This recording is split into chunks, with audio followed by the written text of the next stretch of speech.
Okay, let's dive into this. Today we're tackling a really fascinating little puzzle from the world of microbiology. Seriously, it's a story all about dependency, a kind of hidden partnership, and a scientific mystery that plays out right on a petri dish.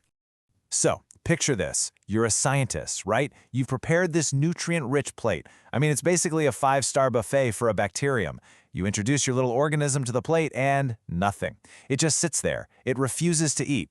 Now that's the central mystery we're going to solve today. Why on earth would a living thing choose to starve in the middle of a feast? All right, so the bacterium at the very heart of our story is called Haemophilus influenzae. And, to put it mildly, this thing is a very picky eater. In the science world, they call it fastidious, which is really just a polite way of saying it has incredibly specific, kind of high-maintenance dietary needs. So to survive, H. influenza needs two very special ingredients. The first one is called factor X, or hemin. This stuff is a tough, heat-stable component that you find in blood. Just think of it like the essential vitamin or mineral supplement in its diet. Can't live without it. And the second crucial ingredient? That's factor V, also known as NAD.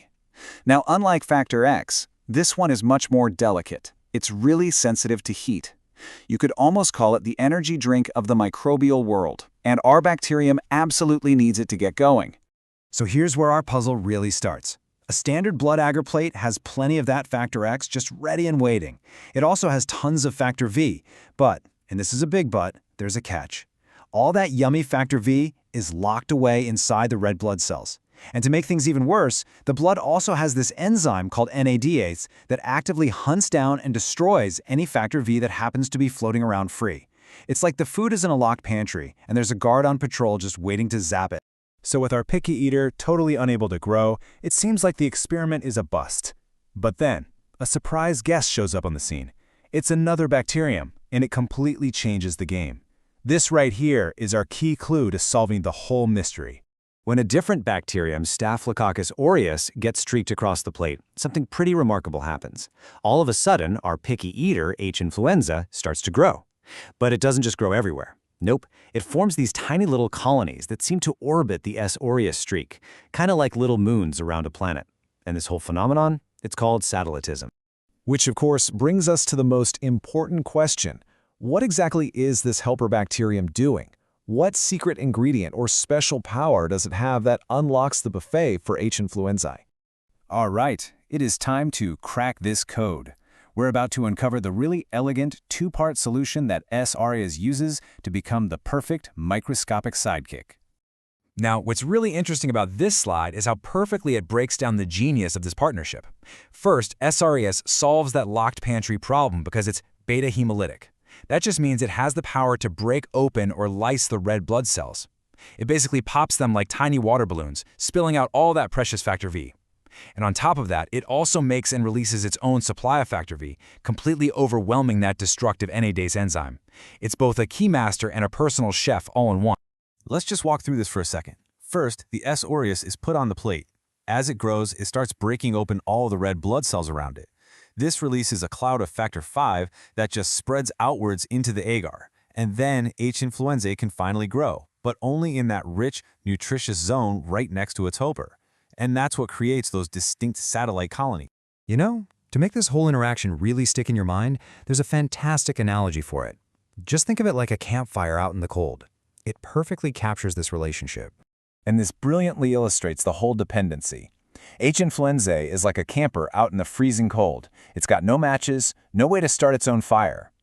S. aureus, on the other hand, is the super-prepared camper who's already got a big, roaring fire going. That warmth from the fire, that's our factor V. So the only way for our first camper to survive is to huddle up close to that fire, forming those little groups or satellite colonies in that one zone of life-giving warmth. So this is a pretty cool biological interaction, for sure. But you might be asking, what's the point? Well, this is where we shift from the scientific how to the practical why, because this little phenomenon has a really important real-world application.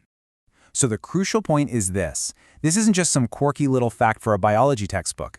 The Satellitism test is a standard procedure used every single day in clinical microbiology labs to help identify H. influenzae from patient samples.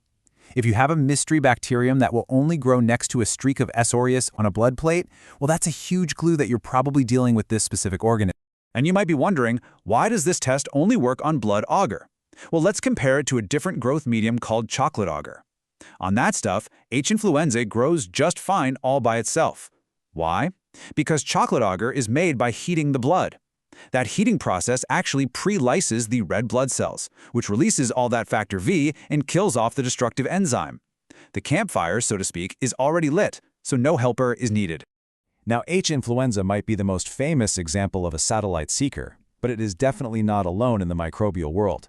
This whole strategy of relying on a helper, well, it's used by other organisms too. One of its close relatives, Haemophilus aegyptius, also shows this phenomenon. And so do a group of organisms we call nutritionally variant streptococci, or NVS for short, things like Granulocatella and Abiotrophia. They all have their own specific, picky needs, and they rely on the kindness of helper bacteria to survive on certain media. And that kind of leaves us with a final thought. We've just uncovered one really intricate partnership that turned a biological puzzle into a useful diagnostic tool. But it makes you wonder, doesn't it? What other hidden partnerships?